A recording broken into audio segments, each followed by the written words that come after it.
ਸਤਿਕਾਰਯੋਗ ਭਾਈ ਤਿਲਕਾ ਜੀ, ਕਦੇ ਇਤਿਹਾਸ ਪੜ੍ਹ ਕੇ ਦੇਖਿਓ, ਗੜ੍ਹ ਸ਼ੰਕਰ ਦਾ ਇਲਾਕਾ ਹੈ, ਰਹਿਣ ਵਾਲੇ ਨੇ। ਗੁਰੂ ਪਿਆਰੀ ਸਾਧ ਸੰਗਤ ਜੀ, ਪੰਜਵੇਂ ਪਾਤਸ਼ਾਹ ਨਾਲ ਮਿਲਾਪ ਹੁੰਦਾ, ਸਿੱਖੀ ਦੀ ਦਾਤ ਧਾਰਨ ਕਰ ਲੈਂਦੇ ਆ, ਤੇ ਛੇਵੇਂ ਪਾਤਸ਼ਾਹ ਸਤਿਗੁਰੂ ਗੁਰੂ ਹਰਗੋਬਿੰਦ ਸਾਹਿਬ ਮਹਾਰਾਜ ਦੀ ਅਪਾਰ ਬਖਸ਼ਿਸ਼ ਨਾਲ ਸਤਿਕਾਰਯੋਗ ਭਾਈ ਤਿਲਕਾ ਜੀ ਨੂੰ ਹੁਸ਼ਿਆਰਪੁਰ ਦੇ ਸਾਰੇ ਏਰੀਏ ਦੇ ਪ੍ਰਚਾਰਕ ਥਾਪਿਆ ਜਾਂਦਾ ਹੈ। ਇਹ ਬਹੁਤ ਵੱਡੀ ਬਾਤ ਸੀ। ਸਤਿਗੁਰੂ ਸੱਚੇ ਪਾਤਸ਼ਾਹ ਨੇ ਜੋਗ ਸਮਝਿਆ ਨਾ, ਇਹ ਧਰਮ ਦੀ ਗੱਲ, ਗੁਰੂ ਨਾਨਕ ਦੀ ਗੱਲ ਤੁਸੀਂ ਸੁਣਾਉਣੀ ਹੈ। ਇਹ ਉਹਦੀ ਅਪਾਰ ਬਖਸ਼ਿਸ਼ ਹੈ ਜੀ, ਸਤਿਗੁਰ ਦੀ। ਭਾਵਨਾ ਨਾਲ, ਸ਼ਰਧਾ ਨਾਲ ਤੇ ਇਮਾਨਦਾਰੀ ਨਾਲ ਗੁਰੂ ਨਾਨਕ ਦੀ ਗੱਲ ਉਹੀ ਸੰਸਾਰ ਤੱਕ ਪਹੁੰਚਾ ਸਕਦਾ ਜਿਨ੍ਹਾਂ ਰੂਹਾਂ ਤੇ ਉਹਦੀ ਅਪਾਰ ਬਖਸ਼ਿਸ਼ ਹੈ, ਰਹਿਮਤ ਹੈ। ਖੈਰ, ਗੁਰੂ ਨੇ ਚੁਣਿਆ ਸੀ, ਉਹਦੀ ਚੋਣ ਕਦੇ ਗਲਤ ਨਹੀਂ ਹੋ ਸਕਦੀ। ਸਤਿਗੁਰੂ ਸੱਚੇ ਪਾਤਸ਼ਾਹ ਆਪ ਵੀ ਪੂਰੇ ਨੇ, ਉਹਨਾਂ ਨੂੰ ਜਪਣ ਵਾਲੀਆਂ ਰੂਹਾਂ ਵੀ ਪੂਰੀਆਂ ਹੀ ਹੁੰਦੀਆਂ। ਹੁਣ ਸਤਿਗੁਰੂ ਨੇ ਆਪ ਥਾਪੜਾ ਦਿੱਤਾ ਹੋਵੇ, ਕਿੰਨੀ ਉੱਚੀ ਰੂਹ ਹੋਏਗੀ।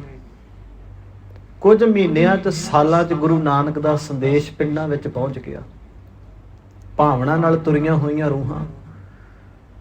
ਅੱਜ ਤੇ ਬਹੁਤ ਸੌਖਾ ਪ੍ਰਚਾਰ ਕਰਨਾ ਜੀ, ਸੰਗਤ ਲਈ ਵੀ ਬਹੁਤ ਸੌਖਾ ਹੈ ਤੇ ਪ੍ਰਚਾਰਕ ਸਿੰਘਾਂ ਲਈ ਵੀ। ਸੈਂਕੜੇ ਮੁਸ਼ਕਲਾਂ ਹੋਣ ਦੇ ਬਾਵਜੂਦ ਵੀ ਬਹੁਤ ਸੌਖਾ ਵਾ। ਕਾਰਨ ਕੀ ਹੈ? ਜਦੋਂ ਮੇਰਾ ਬਾਪੂ ਸਤਿਗੁਰੂ ਗੁਰੂ ਨਾਨਕ ਤੁਰਿਆ, ਕਿੰਨਾ ਔਖਾ ਹੋਏਗਾ, ਸੋਚੋ ਭਲਾ। ਕਿੱਥੇ ਬਗਦਾਦ, ਕਿੱਥੇ ਮੱਕਾ, ਕਿੱਥੇ ਮਦੀਨਾ, ਕਿ ਸਾਰੀਆਂ ਨੇਕ ਰੂਹਾਂ ਹੀ ਮਿਲੀਆਂ ਜੀ। ਔਰ ਸਾਨੂੰ ਸਭ ਤੋਂ ਵੱਡਾ ਐਵੀਡੈਂਸ, ਸਭ ਤੋਂ ਵੱਡਾ ਸਰੋਤ ਸਾਡੇ ਕੋਲੇ ਗੁਰੂ ਗ੍ਰੰਥ ਸਾਹਿਬ ਦੀ ਬਾਣੀ ਹੈ। ਬਾਬਾ ਕਬੀਰ ਜੀ ਕਹਿੰਦੇ ਬਹੁਤਿਆਂ ਨੇ ਸਾਨੂੰ ਪਾਗਲ ਕਿਹਾ, ਤੇ ਗੁਰੂ ਨਾਨਕ ਸਾਹਿਬ ਕਹਿੰਦੇ ਕਈਆਂ ਨੇ ਸਾਨੂੰ ਬੇਤਾਲਾ ਵੀ ਆਖਿਆ। ਲੋਗ ਕਹੇ ਕਬੀਰ ਬੌਰਾਨਾ। ਗੁਰੂ ਨਾਨਕ ਸਾਹਿਬ ਕਹਿੰਦੇ ਸਾਨੂੰ ਸੰਸਾਰ ਕਹਿੰਦਾ, ਕੋਈ ਕਹੇ ਭੂਤਨਾ, ਕੋ ਕਹੇ ਬਤਾਲਾ, ਕੋਈ ਆਖੇ ਆਦਮੀ, ਨਾਨਕ ਵਿਚਾਰਾ। ਨਹੀਂ ਸਮਝ ਪਾਉਂਦੇ ਜੀ ਬੰਦੇ। ਇੱਕ ਨਾ ਹੁਕਮੀ ਬਖਸ਼ੀਸ਼, ਇੱਕ ਹੁਕਮੀ ਸਦਾ ਪਵਾਈਐ। ਕੁਛ ਭੜਕਦੇ ਜੀਵ ਨੇ ਜਿਹੜੇ ਸੁਲਕਾਈ ਵਿੱਚ ਸਦਾ ਨਫ਼ਰਤ ਦੀ ਅੱਗ ਵਿੱਚ ਸੜਦੇ ਰਹਿੰਦੇ ਨੇ, ਤੇ ਗੁਰੂ ਲਈ ਉਹ ਤਰਸ ਦੇ ਪਾਤਰ ਨੇ। ਉਹ ਨਹੀਂ ਸਮਝ ਸਕੇ। ਗੁਰੂ ਨਾਨਕ ਪਾਤਸ਼ਾਹ ਰੋੜਾ ਰੱਕੜਾਂ ਤੇ ਸੌਂਦੇ ਰਹੇ ਨੇ। ਭਾਈ ਮਰਦਾਨਾ ਉਹਨਾਂ ਦੇ ਸਭ ਤੋਂ ਨਜ਼ਦੀਕਲੇ ਸਾਥੀ, ਜਿਨ੍ਹਾਂ ਨੇ ਅੰਤਲੇ ਸਵਾਸਾਂ ਤੱਕ ਰਬਾਬ ਦਾ ਸਾਥ ਦੇ ਕੇ ਬੜੀਆਂ ਮਰੀਆਂ ਆਤਮਾਵਾਂ ਨੂੰ ਜਗਾਇਆ ਜੀ। ਬੜੇ ਪਿਆਰੇ ਸਾਥੀ ਸਨ ਗੁਰੂ ਨਾਨਕ ਸਾਹਿਬ ਤੋਂ। ਤਕਰੀਬਨ 9 ਸਾਲ ਉਮਰ ਵਿੱਚ ਵੱਡੇ ਸਨ, ਸਦਾ ਭੌਰੇ ਬਣ ਕੇ ਰਹੇ। ਤੇ ਸੰਗਤ ਲਈ ਵੀ ਕੋਈ ਸੌਖਾ ਨਹੀਂ ਸੀ ਤੁਰਨਾ, ਗੁਰੂ ਦੀ ਬਾਣੀ ਨਾਲ ਜੁੜਨਾ। ਵਕਤ ਅਜਿਹਾ ਰਿਹਾ, ਮੈਂ ਇਤਿਹਾਸ ਦੇ ਬਹੁਤੇ ਇਸ ਗਹਿਰੇ ਭਾਵ ਨੂੰ ਆਪ ਜੀ ਨਾਲ ਖੋਲ੍ਹਣ ਦਾ ਸਮਾਂ ਨਹੀਂ। ਅੱਜ ਜਿੰਨੀਆਂ ਦਸਤਾਰਾਂ ਸਜਾਉਣੀਆਂ, ਪਾਠ ਕਰਨਾ, ਜੁੜਨਾ ਸੌਖਾ, ਉਦੋਂ ਸੌਖਾ ਨਹੀਂ ਸੀ। 4 ਸਿੱਖ ਇਕੱਠੇ ਦੇਖ ਲਏ ਜਾਂਦੇ ਸੀ ਤੇ ਨਖਾਸ ਚੌਕ ਵਿੱਚ ਸ਼ਹੀਦ ਕਰ ਦਿੱਤੇ ਜਾਂਦੇ ਸੀ। ਗੁਰੂ ਸ਼ਬਦ ਕਹਿਣ ਤੇ ਪਾਬੰਦੀ ਲੱਗੀ ਸੀ, ਪੋਥੀ ਸ਼ਬਦ ਕਹਿਣਾ ਬੰਦ ਕਰ ਦਿੱਤਾ ਸੀ। ਤੁਸੀਂ ਆਪ ਹੈਰਾਨ ਹੋਵੋਗੇ ਵੀ ਜਦੋਂ ਹੱਥਾਂ 'ਚ ਉਹਨਾਂ ਕੜੇ ਪਾਏ ਦੇਖ ਲੈਣੇ, ਤੇ ਇਹੀ ਵੇਖ ਲੈਣਾ ਵੀ ਇਹ ਬੱਚਾ ਜਿਹੜਾ ਗੁਰੂ ਘਰ ਜਾ ਰਿਹਾ, ਧਰਮਸ਼ਾਲਾ ਜਾ ਰਿਹਾ, ਤੇ ਉਹ ਬੱਚਾ ਮਾਪਿਆਂ ਨੂੰ ਵੇਖਣ ਨੂੰ ਨਸੀਬ ਨਹੀਂ ਸੀ ਹੁੰਦਾ। ਫਿਰ ਵੀ ਮਾਵਾਂ ਨੇ ਨਾ ਧਰਮ ਕਮਾਉਣਾ ਛੱਡਿਆ, ਨਾ ਸਿੱਖੀ ਕਮਾਉਣੀ ਛੱਡੀ, ਨਾ ਬਾਣੀ ਦਾ ਜਾਪ ਛੱਡਿਆ, ਤੇ ਨਾ ਘਰ ਘਰ ਅੰਦਰ ਧਰਮਸ਼ਾਲ ਹੋਵੇ ਦੇ ਕਨਸੈਪਟ ਨੂੰ ਖਤਮ ਹੋਣ ਦਿੱਤਾ। ਉਦੋਂ ਬਹੁਤ ਔਖਾ ਸੀ। ਜਿਨ੍ਹਾਂ ਵੇਲਿਆਂ 'ਚ ਭਾਈ ਤਾਰੂ ਸਿੰਘ ਦੀ ਮਾਂ ਕੇਸ ਵਾਹੁੰਦੀ ਰਹੀ ਆ ਨਾ, ਭਾਈ ਤਾਰੂ ਸਿੰਘ ਦੇ, ਜਿਨ੍ਹਾਂ ਵੇਲਿਆਂ 'ਚ ਭਾਈ ਤਾਰੂ ਸਿੰਘ ਸੇਵਾ ਕਰਦੇ ਰਹੇ ਆ ਨਾ, ਬਹੁਤ ਔਖਾ ਦੌਰ ਸੀ। ਅੱਜ ਤੇ ਆਲੀ ਸ਼ਾਨ ਗੁਰੂ ਘਰ ਬਣੇ ਆ, ਹੌਮ ਹਮਾ ਕੇ ਸੰਗਤਾਂ ਪਹੁੰਚ ਰਹੀਆਂ। ਗੁਰੂ ਨਾਨਕ ਦੀ ਅਪਾਰ ਬਖਸ਼ਿਸ਼ ਨਾਲ ਹਰ ਤਰ੍ਹਾਂ ਦਾ ਪ੍ਰਬੰਧ ਗੁਰੂ ਘਰਾਂ ਦੇ ਵਿੱਚ ਹੈ। ਸੁਣਨ ਵਾਲਿਆਂ ਲਈ ਵੀ ਸੌਖਾ ਹੈ, ਕਰਨ ਵਾਲਿਆਂ ਲਈ ਵੀ ਸੌਖਾ ਹੈ। ਮੁਸੀਬਤਾਂ ਸਾਨੂੰ ਉਸ ਵੇਲੇ ਬਹੁਤ। ਪ੍ਰਚਾਰ ਕਰਨਾ ਮੀਨਿੰਗ ਸਿਰ ਤਲੀ ਤੇ ਰੱਖਣ ਵਾਲੀ ਗੱਲ ਹੈ। ਸਾਥੀ ਕੋਈ ਹੈ ਨਹੀਂ ਸੀ, ਕੋਈ ਹਾਂ ਦਾ ਨਾਰਾ ਮਾਰਨ ਵਾਲਾ ਵੀ ਨਹੀਂ ਸੀ। 2-2 ਸਾਲ ਦੇ ਬੱਚੇ ਨੇਜਿਆਂ 'ਚ ਪਾ ਕੇ ਪਰੋ ਦਿੱਤੇ ਜਾਂਦੇ ਸਨ, ਪਰ ਸਿਦਕੀ ਸਨ ਜੀ ਮਾਵਾਂ। ਪਤਾ ਸੀ ਨਾ ਉਹਨਾਂ ਨੂੰ ਸਿੱਖੀ ਬੜੀ ਬੇਸ਼ਕੀਮਤੀ ਹੈ। ਗੁਰੂ ਨਾਨਕ ਸਾਹਿਬ ਦੀ ਬਾਣੀ ਨੂੰ ਗਹੁ ਨਾਲ ਉਹਨਾਂ ਨੇ ਸਮਝਿਆ ਸੀ। ਪੁੱਤਰ ਤੇ ਪਰਿਵਾਰ ਕੁਰਬਾਨ ਕਰਾ ਕੇ ਵੀ ਉਹਨਾਂ ਨੇ ਸਿੱਖੀ ਨੂੰ ਗਲ ਨਾ ਲਾ ਕੇ ਰੱਖਿਆ। ਸਭ ਕੁਝ ਹੁੰਦਿਆਂ ਹੋਇਆਂ ਵੀ ਸਿੱਖ ਅੱਜ ਗੁਰਬਾਣੀ ਤੋਂ ਦੂਰ ਹੁੰਦਾ ਜਾ ਰਿਹਾ। ਬਦਕਿਸਮਤੀ ਹੈ ਸਾਡੀ। ਭਾਈ ਤਿਲਕਾ ਜੀ ਹੁਸ਼ਿਆਰਪੁਰ ਦੇ ਪ੍ਰਚਾਰਕ ਰਹੇ ਸਨ। ਮੁਸੀਬਤਾਂ ਬਹੁਤ ਆਈਆਂ, ਪਰ ਗੁਰੂ ਦੀ ਅਪਾਰ ਬਖਸ਼ਿਸ਼ ਨਾਲ ਦਿਨਾਂ 'ਚ ਗੁਰੂ ਨਾਨਕ ਦੀ ਸਿੱਖੀ ਦਾ ਬੋਲਬਾਲਾ ਪਿੰਡਾਂ 'ਚ ਹੋ ਗਿਆ। ਹਰ ਗਲੀ ਮੁਹੱਲੇ ਤੱਕ ਗੱਲ ਪਹੁੰਚ ਗਈ। ਘਰ ਘਰ ਅੰਦਰ ਧਰਮਸ਼ਾਲ ਜਿਹੜੀ ਬਣ ਲੱਗੀ। ਬਾਣੀ ਦੇ ਪ੍ਰਵਾਹ ਤੇ ਬਾਣੀ ਦੀ ਵਿਚਾਰ ਹੋਣ ਲੱਗ ਗਏ। ਬੜੇ ਭਟਕਦੇ ਤੇ ਤਪਦੇ ਸਰੀਰਾਂ ਨੂੰ ਗੁਰੂ ਦੀ ਬਾਣੀ ਨਾਲ ਸ਼ਾਂਤੀ ਮਿਲੀ, ਟਿਕਾ ਮਿਲਿਆ। ਬਾਣੀ ਦਾ ਆਪਣਾ ਹੀ ਪ੍ਰਭਾਵ। ਸਿੱਖ ਗੁਰੂ ਨੂੰ ਹੀ, ਬਾਣੀ ਨੂੰ ਹੀ ਗੁਰੂ ਮੰਨਦਾ। ਜਿੱਥੇ ਬਾਣੀ ਦਾ ਜਾਪ ਹੋ ਰਿਹਾ ਜੀ, ਸੁਭਾਵਿਕ ਆ ਵੀ ਉੱਥੇ ਭਟਕੇ ਤੇ ਪਿਆਸੇ ਜਿਹੜੇ ਸਰੀਰ ਹੈ ਉਹਨਾਂ ਨੂੰ ਆਸਰਾ ਮਿਲਿਆ। ਜਿਨ੍ਹਾਂ ਦੇ ਅੰਦਰ ਖਿੱਚ ਸੀ ਜੀਵਨ ਨੂੰ ਘੜਨ ਤੇ ਆਪਣੀ ਸ਼ਖਸੀਅਤ ਨੂੰ ਰੰਗਣ ਲਈ, ਜਿਹੜੇ ਬੇਤਾਬ ਸਨ, ਜਪਜੀ ਸਾਹਿਬ ਦੀ ਬਾਣੀ ਨੇ ਬੜੀਆਂ ਰੂਹਾਂ ਦੇ ਅੰਦਰ, ਗੁਰੂ ਅਰਜਨ ਸਾਹਿਬ ਦੇ ਪਿਆਰੇ ਬੋਲਾਂ ਨੇ ਬੜੀਆਂ ਰੂਹਾਂ ਦੇ ਅੰਦਰ ਜਿਹੜਾ ਉਹ ਸਿੱਖੀ ਦਾ ਬੀਜ ਪਾਇਆ। ਕੁਝ ਅਜਿਹੇ ਲੋਕ ਸਨ ਇਲਾਕੇ ਅੰਦਰ, ਫਿਤਰਤ ਹੁੰਦੀ ਹੈ ਸੰਸਾਰ। ਗੁਰੂ ਗ੍ਰੰਥ ਸਾਹਿਬ ਦੀ ਬਾਣੀ ਨੇ ਆਖਿਆ ਕਦੇ ਵੀ ਇੱਕੋ ਜਿਹਾ ਨਹੀਂ ਰਿਹਾ। ਬਾਣੀ ਨੇ ਪਹਿਲਾਂ ਹੀ ਸਿੱਖ ਨੂੰ ਤਿਆਰ ਕੀਤਾ ਜੀ। ਇੱਥੇ ਮਾਣ ਵੀ ਹੈ, ਅਪਮਾਨ ਵੀ ਹੈ, ਇੱਜ਼ਤ ਵੀ ਹੈ, ਬੇਇੱਜ਼ਤੀ ਵੀ ਹੈ, ਪਿਆਰ ਵੀ ਹੈ, ਨਫ਼ਰਤ ਵੀ ਹੈ। ਇਹ ਦੋਨੇ ਸਿੱਕੇ ਨੇ ਸੰਸਾਰ ਦੇ। ਉੱਥੋਂ ਦਾ ਇੱਕ ਜੋਗੀ ਸੀ ਜਿਹਦੇ ਨਾਲ ਬਹੁਤ ਸਾਰੇ ਸਰੀਰ ਪਹਿਲਾਂ ਤੋਂ ਜੁੜੇ ਹੋਏ ਸਨ।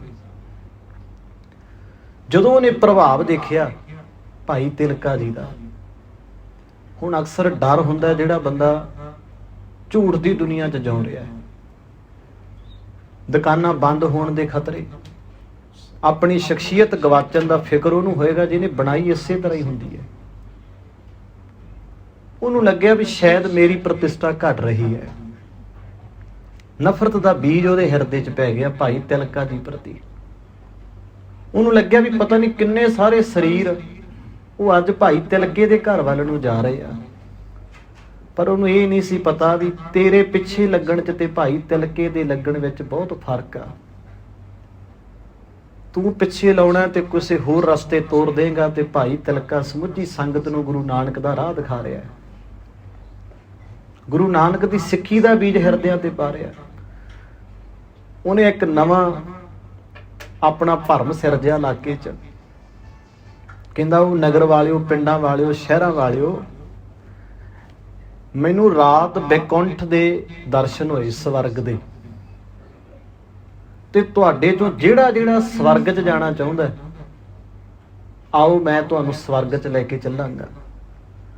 ਬੰਦੇ ਦੀ ਫਿਤਰਤ ਆ ਜੀ, ਸਸਤੀ ਸ਼ੋਹਰਤ ਦਾ ਮਰੀਦ ਸ਼ਾਰਟਕਟ ਰਸਤੇ ਲੱਭਦਾ ਹੀ ਹੈ। ਤੁਸੀਂ ਅੱਜ ਸਿੱਖਾਂ 'ਚ ਭਰਮ ਸਿਰ ਜਦੋਂ ਨਾ ਵੀ ਅਸਮਾਨ ਵਿੱਚ ਗੁਰੂ ਗੋਬਿੰਦ ਸਿੰਘ ਦੀ ਤਸਵੀਰ ਦਿਸੀ, ਹਜ਼ਾਰਾਂ ਸਿੱਖ ਤੁਰ ਪੈਣਗੇ ਜੀ ਜਿਹੜੇ ਬਾਣੀ ਨੂੰ ਸਮਝਦੇ ਨੇ। ਜਿਹਨੂੰ ਇਹ ਸਮਝ ਹੈ, ਸਾਬਤ ਸੂਰਤ ਹੋ ਕੇ ਸਿੱਖਾ ਸ਼ੀਸ਼ੇ 'ਚ ਆਪਣਾ ਰੂਪ ਵੇਖ ਲਾ, ਗੁਰੂ ਕਲਗੀਆਂ ਵਾਲਾ ਤੇਰੇ ਤੋਂ ਦੂਰ ਨਹੀਂ ਹੈ। ਗੁਰੂ ਦੀ ਤਾਬਿਆ ਬਹਿ ਜਾ, ਬਾਣੀ ਦਾ ਜਾਪ ਕਰ ਲੈ, ਤੂੰ ਮੰਨ ਲਿਆ। ਕੁਛ ਸ਼ਸਤੀ ਸ਼ੋਹਰਤ ਦੇ ਜਿਹੜੇ ਮੁਰੀਦ ਨੇ ਇਹੋ ਜਿਹੇ ਭਰਮਾਂ ਦਾ ਸ਼ਿਕਾਰ ਹੋ ਜਾਂਦੇ। ਫਲਾਨੇ ਨਲਕੇ 'ਚੋਂ ਅੰਮ੍ਰਿਤ ਨਿਕਲ ਰਿਹਾ ਹੈ। ਕਮਲਿਆ 35 ਮਹਾਂਪੁਰਖਾਂ ਨੇ ਸੰਸਾਰ ਭਰ ਦਾ ਅੰਮ੍ਰਿਤ ਤੇਰੀ ਝੋਲੀ 'ਚ ਪਾਇਆ, ਇਹ ਤੈਨੂੰ ਦਿਸਿਆ ਨਹੀਂ। ਤੇ 20 ਫੁੱਟ ਤੋਂ ਪਾਣੀ ਦੀਆਂ 4 ਬੂੰਦਾਂ ਆ ਗਈਆਂ, ਤੈਨੂੰ ਅੰਮ੍ਰਿਤ ਲੱਗਣ ਲੱਗ ਗਿਆ।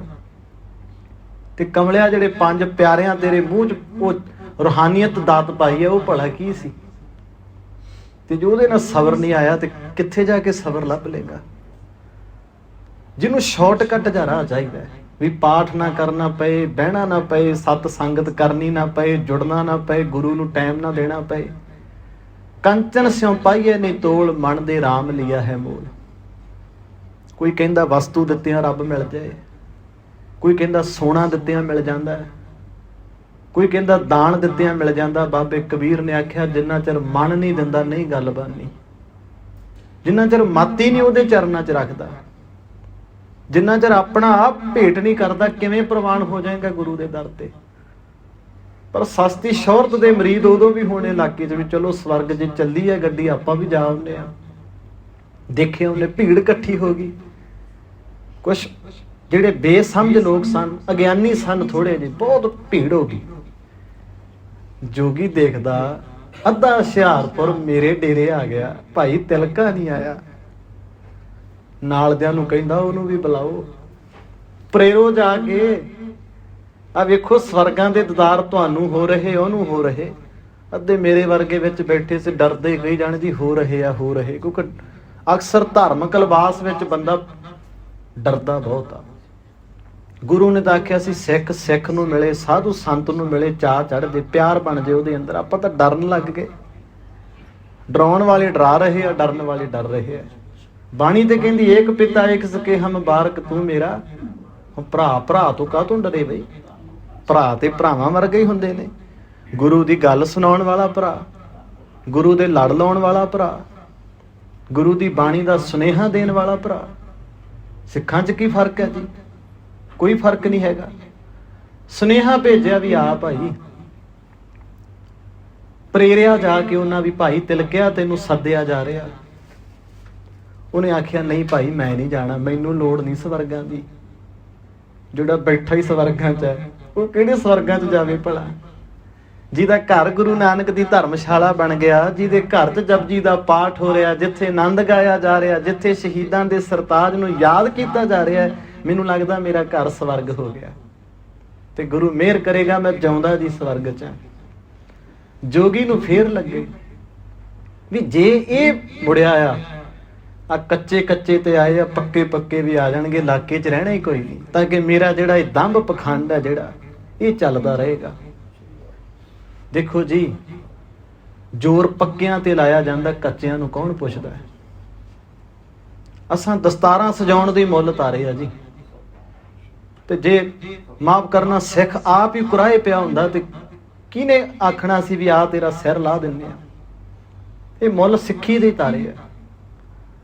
ਜਿਨ੍ਹਾਂ ਰੂਹਾਂ 'ਚ ਕੋਈ ਰੂਹਾਨੀਅਤ, ਗਿਆਨ ਸੀ, ਸਮਝ ਸੀ, ਉਹਨਾਂ ਨੇ ਕੌਮ ਲਈ ਵੱਡੀਆਂ। ਕਿਸੇ ਲਿਖਿਆ ਵੱਟੇ ਉਸੇ ਹੀ ਬੇਰੀ ਨੂੰ ਵੱਜਦੇ ਨੇ ਜਿਸ ਬੇਰੀ ਦੇ ਮਿੱਠੇ ਨੇ ਬੇਰ ਹੁੰਦੇ। ਕੌਣ ਪੁੱਛਦਾ ਕਾਵਾਂ ਤੇ ਗਿੱਦੜਾਂ ਨੂੰ ਕੈਦ, ਪਿੰਜਰੇ ਬਾਜ ਤੇ ਸ਼ੇਰ ਹੁੰਦੇ। ਧਿਆਨ ਵੀ ਤੇ ਉਹਦੇ ਤੇ ਦਿੱਤਾ ਜਾਂਦਾ ਨਾ ਜਿਹਦੇ 'ਚ ਕੁਛ ਹੈ, ਕਲਾ ਹੈ ਕੋਈ। ਹੁਣ ਜੋਗੀ ਸਾਰੀ ਭੀੜ ਸੀ, ਜੋਗੀ ਨੂੰ ਕੋਈ ਚਾਅ ਨਹੀਂ ਚੜਿਆ। ਉਹਨੂੰ ਲੱਗਿਆ ਸੀ ਭਾਈ ਤਿਲਕਾ ਆਵੇ ਗੱਲ ਤਾਂ ਬਣੇਗੀ। ਉਹਨੂੰ ਲੱਗਦਾ ਸੀ ਵੀ ਜੇ ਇਹ ਮੇਰੇ ਖੇਮੇ 'ਚ ਆ ਗਿਆ ਸਮਝ ਲਓ ਇੱਥੇ ਦੂਜਾ ਬੰਦਾ ਕੋਈ ਨਹੀਂ ਰਹੇਗਾ।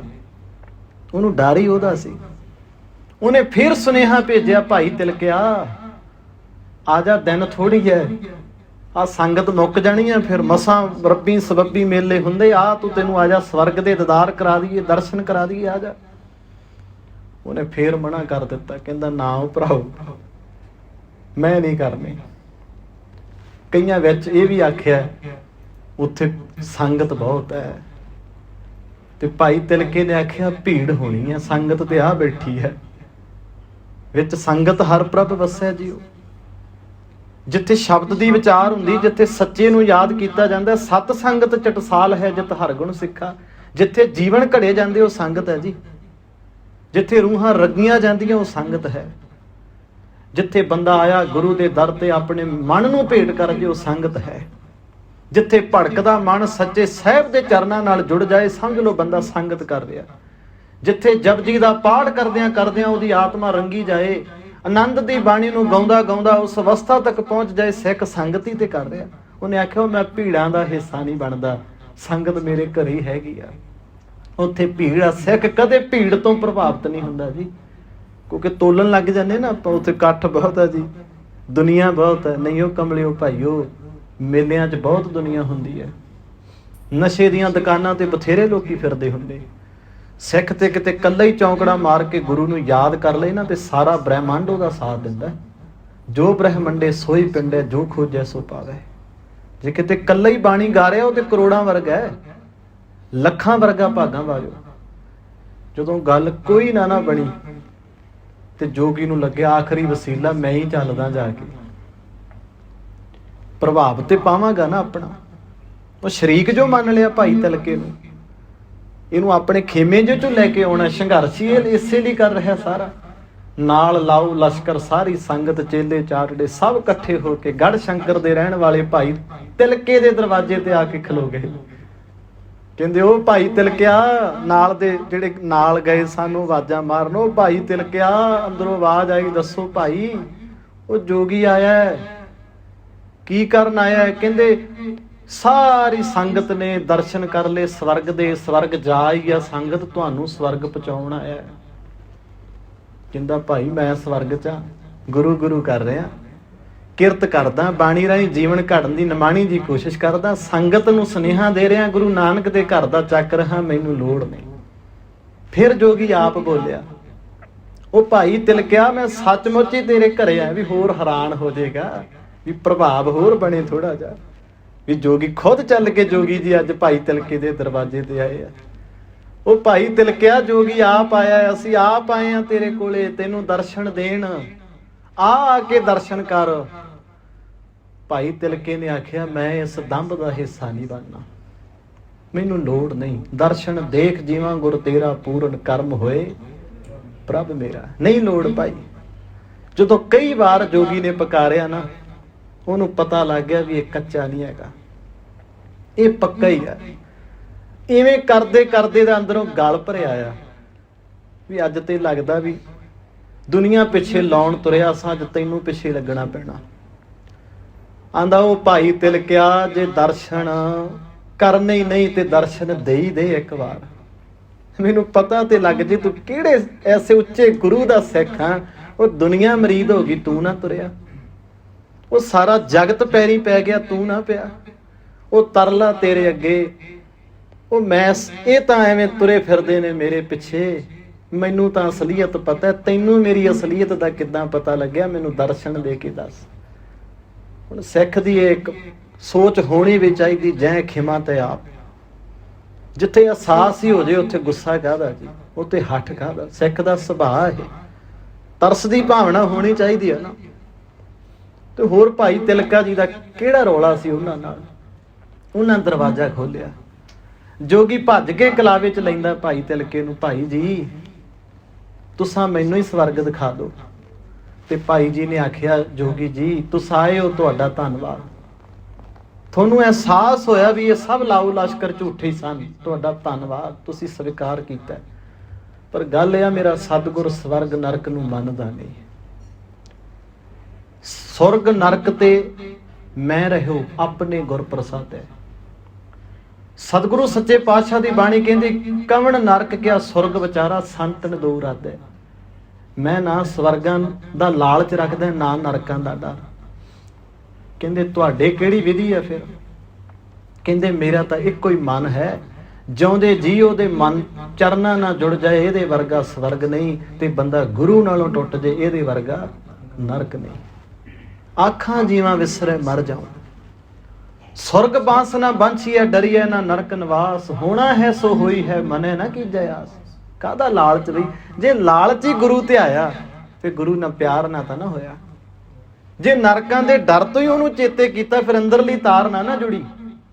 ਅੰਦਰਲਾ ਜੁੜਿਆ, ਤੂੰ ਭਾਵੇਂ ਜੋ ਮਰਜ਼ੀ ਜ਼ਿੰਦਗੀ ਦੇ ਦੇ, ਜਿਸ ਪਿਆਰੇ ਸਿਉਨੇ ਤਿਸ ਆਗੇ ਮਰ ਚੱਲੀਏ ਧ੍ਰਿਗ ਜੀਵਨ ਸੰਸਾਰ ਤਾਂ ਕੇ ਪਾਛੇ ਜੀਵਨ। ਕਹਿੰਦੇ ਜੀਵਨ ਨੂੰ ਘੜਨਾ ਹੀ ਸਵਰਗ ਹੈ। ਸ਼ਬਦ ਸੁਰਤੀ ਸ਼ਬਦ ਨਾਲ ਘੜ ਲੈਣੀ ਹੀ ਸਵਰਗਾਂ 'ਚ ਜਾਣਾ ਹੈ। ਸੱਚਖੰਡ ਵਸੈ ਨਿਰੰਕਾਰ, ਬੇਗਮਪੁਰਾ ਸ਼ਹਿਰ ਕੋ ਨਾਮ। ਜਿਉਂਦੇ ਜੀ ਆਪਣਾ ਆਪ ਸੱਚੇ ਸਾਹਿਬ ਦੇ ਚਰਨਾਂ ਵਿੱਚ ਭੇਟ ਕਰ ਦੇਣਾ ਹੀ ਸਵਰਗਾਂ 'ਚ ਪਹੁੰਚ ਜਾਣਾ ਹੈ। ਉਹਨੇ ਆਖਿਆ, ਭਾਈ ਮੈਨੂੰ ਉਹ ਗੁਰੂ ਮਿਲਾ ਦੇ ਜਿੱਥੋਂ ਤੂੰ ਇਹ ਦਾਤ ਲੈ ਕੇ ਆਇਆ।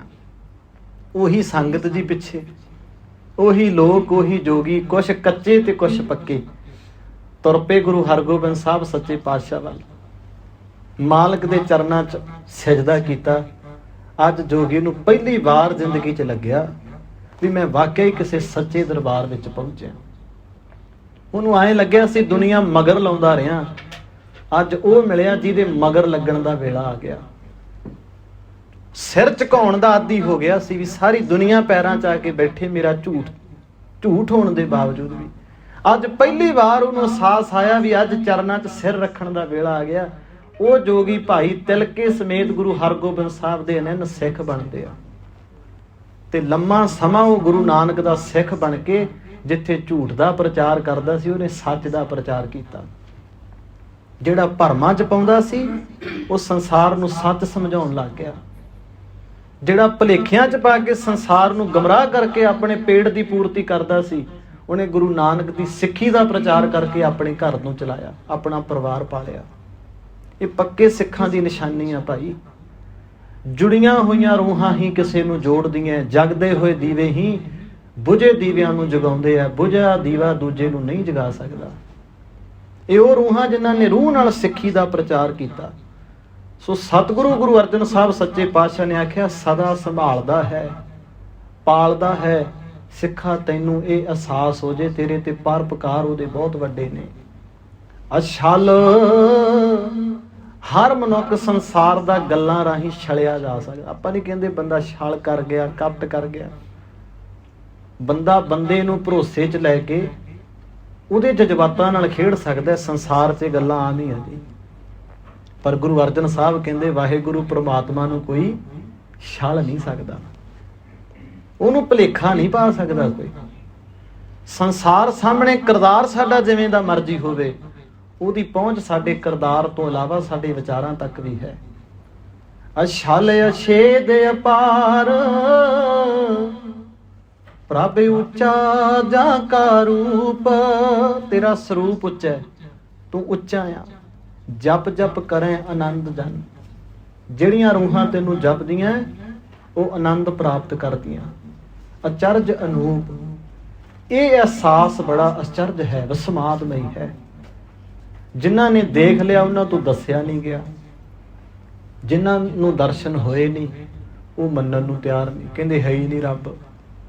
ਪਰਮਾਤਮਾ ਨਾਂ ਦੀ ਧਰਤੀ ਤੇ ਕੋਈ ਚੀਜ਼ ਹੀ ਨਹੀਂ ਹੈਗੀ। ਜਿਹਨੂੰ ਅਹਿਸਾਸ ਹੋਇਆ ਉਹਨਾਂ ਆਰਿਆਂ ਥੱਲੇ ਬੈਠ ਕੇ ਆਖਿਆ ਹੈਗਾ ਵਾ। ਉਹਨਾਂ ਬੰਦ ਬੰਦ ਕਟਾ ਕੇ ਆਖਿਆ ਉਹ ਹੈ। ਉਹਨਾਂ ਨੀਹਾਂ 'ਚ ਖੜ ਕੇ ਆਖਿਆ ਉਹ ਹੈ। ਤੁਹਾਡੀ ਜ਼ੁਬਾਨ ਨੇ ਮਿੱਠਾ ਚੱਖ ਲਿਆ ਹੋਵੇ, ਤੁਹਾਡਾ ਮਨ ਮੰਨੇਗਾ ਵੀ ਤੁਹਾਨੂੰ ਮਿੱਠਾ ਨਹੀਂ ਲੱਗਿਆ। ਬਾਬੇ ਰਵਿਦਾਸ ਨੇ ਆਖਿਆ ਜਿਵੇਂ ਜਿਵੇਂ ਜਪਦੇ ਹਾਂ ਉਵੇਂ ਉਵੇਂ ਰਸ ਆਉਂਦਾ ਹੈ। ਜੇ ਜਪਾਂਗੇ ਜੀਵਨ ਘੜਾਂਗੇ ਰਸ ਆਏਗਾ। ਬੰਦੇ ਦੀ ਆਤਮਾ ਮੁਨਕਰ ਹੋਏਗੀ। ਜਿਹੜਾ ਸਮਝ 'ਚ ਹੀ ਨਹੀਂ ਆਇਆ, ਜਿਹੜਾ ਸੁਰਤੀ 'ਚ ਹੀ ਨਹੀਂ ਆਇਆ, ਸਾਡੇ ਅੰਦਰ ਉਹਦਾ ਬੀਜ ਵੀ ਨਹੀਂ ਨਾ ਪੈਂਦਾ। ਸਮਝ 'ਚ ਆਏਗਾ, ਸੁਰਤੀ 'ਚ ਆਏਗਾ, ਰਸ ਆਏਗਾ। ਕਿਸੇ ਨੂੰ ਕਹਿ ਕੇ ਮਨਾਉਣਾ ਨਹੀਂ ਪੈਣਾ। ਖੁਦ ਬੰਦੇ ਦਾ ਮਨ ਮੰਨ ਜਾਂਦਾ ਹੈ। ਖੁਦ ਮੰਨਦਾ ਜੀ ਬੰਦੇ ਦਾ ਮਨ। ਜੇ ਕੋ ਮਨ ਜਾਣੈ ਮਨ ਕੋਈ। ਜੇ ਮਨ ਕਰਕੇ ਜਾਣ ਲਵੇ ਮਨ ਮੰਨ ਵੀ ਜਾਂਦਾ ਹੈ। ਅਹਿਸਾਸ ਪੈਦਾ ਹੋ ਵੀ ਜਾਂਦਾ ਅੰਦਰ। ਇਹੀ ਝੋਲੀ ਅੱਡ ਗਏ ਗੁਰਦੇਵ ਤੋਂ। ਮਤ ਉਹ ਦੇਈ ਜਿਹੜੀ ਜੀਵਨ ਨੂੰ ਸਵਾਰੇ, ਤੇਰੇ ਚਰਨਾਂ ਨਾਲ ਜੋੜ ਦੇ। ਸਾ ਮਤ ਦੇਹੋ ਦਿਆਲ ਪ੍ਰਭ ਜਿਤ ਤੁਮੇ ਅਰਾਧਾ। ਇਹ ਜ਼ੁਬਾਨ ਪਤਾ ਨਹੀਂ ਸਵੇਰ ਤੋਂ ਲੈ ਕੇ ਕੀ ਕੁਛ ਬੋਲਦੀ ਆ। ਇਹ ਮਤ ਪਤਾ ਨਹੀਂ ਕਿਹਦੇ ਬਾਰੇ ਕਿੰਨਾ ਕੁਛ ਬੁਰਾ ਚਿਤਵਦੀ ਹੈ। ਮਤ ਉਹ ਦੇਵੀਂ ਜਿਹੜੀ ਮਤ ਰਾਹੀਂ ਮੈਂ ਤੈਨੂੰ ਯਾਦ ਕਰਾਂ, ਚੇਤੇ ਕਰਾਂ। ਮਤ ਹੈ ਹੀ ਉਹ ਜਿਹਦੇ ਰਾਹੀਂ ਮੈਂ ਆਪਣੇ ਜੀਵਨ ਨੂੰ ਘੜ ਸਕਾਂ। ਜਿਤ ਤੁਮੇ ਅਰਾਧਾ ਨਾਨਕ ਮੰਗੈ ਦਾਨ ਪ੍ਰਭ ਰੇਨ ਪਗ ਸਾਧਾ। ਤੇਰੇ ਦਰ ਤੋਂ ਇੱਕ ਦਾਤ ਮੰਗਦੇ ਆ ਝੋਲੀ ਅੱਡ ਕੇ ਪਾਤਸ਼ਾਹ। ਝੋਲੀ ਅੱਡ ਕੇ ਰੱਬ ਦੇ ਪਿਆਰਿਆਂ ਦੇ ਚਰਨਾਂ ਦੀ ਧੂੜ ਦੇ ਦੇ। ਰੰਗੀਆਂ ਰੂਹਾਂ ਦਾ ਸੰਗ ਕਰਨ ਦਾ ਸੁਭਾਗਾ ਸਮਾਂ ਦੇ ਦੇ। ਸੱਤ ਸੰਗੀਆਂ 'ਚ ਬਹਿਣ ਦਾ ਨਿੱਘ ਦੇ ਦੇ। ਭਾਗਾਂ ਵਾਲਿਓ, ਭਾਵੇਂ ਅੱਜ ਇਲੈਕਟ੍ਰੋਨਿਕ ਸਾਧਨ ਬਹੁਤ ਆ ਗਏ ਸਾਡੇ ਕੋਲੇ। ਦਰਬਾਰ ਸਾਹਿਬ ਵੇਖ ਆਪਾਂ ਲਾਈਵ ਵੀ ਸਕਦੇ ਹਾਂ। ਤੇ ਨਾ ਵੇਖਣਾ ਮਾੜਾ ਨਾ ਸੁਣਨਾ ਮਾੜਾ, ਪਰ ਜਿਹੜਾ ਆਨੰਦ ਉਹਦੀ ਹਦੂਦ 'ਚ ਬਹਿ ਕੇ ਆਉਂਦਾ ਉਹ ਗੱਲ ਲਾਈਵ ਨਹੀਂ ਬਣਨੀ। ਠੀਕ ਹੈ, ਗੁਰੂ ਘਰਾਂ 'ਚੋਂ ਮੁੱਖ ਵਾਕ ਆ ਰਹੇ ਆ, ਪ੍ਰਚਾਰ ਸੋਹਣੀ ਗੱਲ ਹੈ। ਇਹ ਸਾਧਨ ਉਦੋਂ ਲੋੜ ਹੁੰਦੀ ਜਦੋਂ ਸਾਡੇ ਕੋਲੇ ਪਹੁੰਚ ਦਾ ਕੋਈ ਸਮਾਂ ਨਹੀਂ ਹੈਗਾ। ਵੀ ਚਲੋ ਅੱਜ ਗਏ ਨਹੀਂ, ਪਹੁੰਚ ਨਹੀਂ ਹੋਇਆ, ਆਪਾਂ ਦੀਦਾਰ ਕਰ ਲਈਏ। ਪਰ ਜਿਹੜਾ ਘਰੋਂ ਕਦਮਾਂ ਨਾਲ ਚੱਲ ਕੇ ਆਉਣਾ ਨਾ, ਭਾਵਨਾ ਨਾਲ ਆਉਣਾ, ਸਮਾਂ ਕੱਢਣਾ ਤੇ ਸੰਗਤ 'ਚ ਆ ਕੇ ਖੁਦ ਉਸ ਮਾਹੌਲ ਦਾ ਹਿੱਸਾ ਬਣਨਾ, ਚੌਂਕੜਾ ਮਾਰ ਕੇ ਬਹਿਣਾ, ਉਹਦਾ ਆਨੰਦ ਹੀ ਵੱਖਰਾ ਹੈ। ਉੱਥੇ ਸਾਡੀ ਰੂਹ ਨੂੰ ਤੇ ਸਾਡੀ ਆਤਮਾ ਨੂੰ ਹੋਰ ਸ਼ਾਂਤੀ ਮਿਲਦੀ ਹੈ। ਸੋ ਇਹੀ ਸਿੱਖ ਅਰਦਾਸ ਕਰਦਾ, ਸਤ ਸੰਗਤ ਦੇਈ, ਸਤ ਸੰਗੀਆਂ ਦਾ ਸੰਗ ਦੇਈ, ਜਿੱਥੇ ਇਹ ਸਤ ਸੰਗੀ ਸਾਨੂੰ ਬੁਰੇ ਕਰਮਾਂ ਤੋਂ ਵਾੜ ਬਣ ਕੇ ਰੋਕਦੇ ਰਹਿਣ। ਇਹ ਸਤ ਸੰਗੀਆਂ ਦਾ ਸੰਗ ਸਾਨੂੰ ਬੁਰੇ ਪਾਸੇ ਲਿਜਾਣੋਂ ਸਾਡੇ ਜੀਵਨ ਵਿੱਚ ਸਹਾਈ ਹੋਵੇ। ਅਸੀਂ ਬੁਰੇ ਪਾਸੇ ਨਾ ਜਾਈਏ। ਸਾਡੇ ਜੀਵਨ ਦਾ ਮਕਸਦ ਚੰਗਿਆਈ ਨੂੰ ਕਮਾਉਣਾ ਤੇ ਚੰਗਿਆਈ ਨੂੰ ਹੰਡਾਉਣਾ ਹੋ ਜਾਏ। ਦਾਤਾ ਜੀ ਮਿਹਰ ਕਰਨ। ਬੜੀ ਸੋਹਣੀ ਬਾਣੀ ਸਾਡੇ ਹਿਰਦੇ ਦਾ ਸ਼ਿੰਗਾਰ ਬਣ ਜਾਏ। ਤੁਹਾਡਾ ਸਾਰੇ ਸਤ ਸੰਗੀਆਂ ਦਾ ਭਾਈ। ਅਕਸਰ ਇਹ ਗੱਲ ਬਹੁਤ ਵਾਰ ਤੁਹਾਡੇ ਨਾਲ ਸਾਂਝ ਪਾਈ, ਬੋਲਣ ਨਾਲੋਂ ਸੁਣਨਾ ਬਹੁਤ ਔਖਾ ਹੁੰਦਾ। ਬੋਲਣਾ ਸੌਖਾ, ਸੁਣਨਾ ਬਹੁਤ ਔਖਾ। ਸੁਣਤੇ ਪਨੀਤ ਕਹਿਤੇ ਪਵਿੱਤ। ਮਹਾਰਾਜ ਨੇ ਪਹਿਲਾਂ ਸੁਣਨ ਵਾਲਿਆਂ ਦਾ ਜ਼ਿਕਰ ਕੀਤਾ, ਬੋਲਣ ਵਾਲਿਆਂ ਦਾ ਬਾਅਦ। ਸੋ ਪਾਰ ਬਖਸ਼ਿਸ਼ ਹੈ, ਜਿਹੜਾ ਗੁਰੂ ਨਾਨਕ ਦੇ ਘਰ ਦਾ ਸਰੋਤਾ ਬਣ ਗਿਆ ਉਹ ਸਿੱਖ ਵੀ ਬਣ ਗਿਆ। ਜਿਹਨੂੰ ਸੁਣਨਾ ਆ ਗਿਆ ਉਹਨੂੰ ਕਮਾਉਣਾ ਵੀ ਆ ਜਾਏਗਾ, ਮੰਨਣਾ ਵੀ ਆ ਜਾਏਗਾ। ਤੁਹਾਡਾ ਸਾਰਿਆਂ ਦਾ ਭਾਈ ਇੱਕ ਇੱਕ ਕਦਮ ਸਿਰ ਮੱਥੇ। ਸ਼ੁਕਰਾਨਾ ਮਾਲਕ ਧੰਨ ਗੁਰੂ ਗ੍ਰੰਥ ਸਾਹਿਬ ਜੀ ਦਾ, ਜਿਨ੍ਹਾਂ ਦੀ ਅਪਾਰ ਬਖਸ਼ਿਸ਼ ਦਾ ਸਦਕਾ ਆਪਾਂ ਗੁਰਬਾਣੀ ਦੀ ਵਿਚਾਰ ਦਾ ਨਿੱਘ ਮਾਣਿਆ। ਵਿਚਾਰਾਂ ਕਰਦਿਆਂ ਹੋਈਆਂ ਬੇਅੰਤ ਭੁੱਲਾਂ ਦੀ ਖਿਮਾ। ਸਤਿਗੁਰੂ ਸੱਚੇ ਪਾਤਸ਼ਾਹ ਸਭ ਨੂੰ ਦੇਹ ਰੋਗਤਾ ਬਖਸ਼ੇ, ਚੜ੍ਹਦੀ ਕਲਾ 'ਚ ਰੱਖੇ, ਇੰਨਾ ਕੁ ਉਦਮ ਤੇ ਉਤਸ਼ਾਹ ਬਖਸ਼ੇ।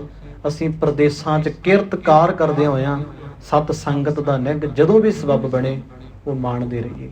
ਅੰਤ ਵਿੱਚ ਸਾਰੀ ਸੰਗਤ ਬੜੇ ਪਿਆਰ ਨਾਲ ਗੱਜ ਕੇ ਫਤਿਹ ਨਾਲ ਸਾਂਝ ਪਾਇਓ ਜੀ।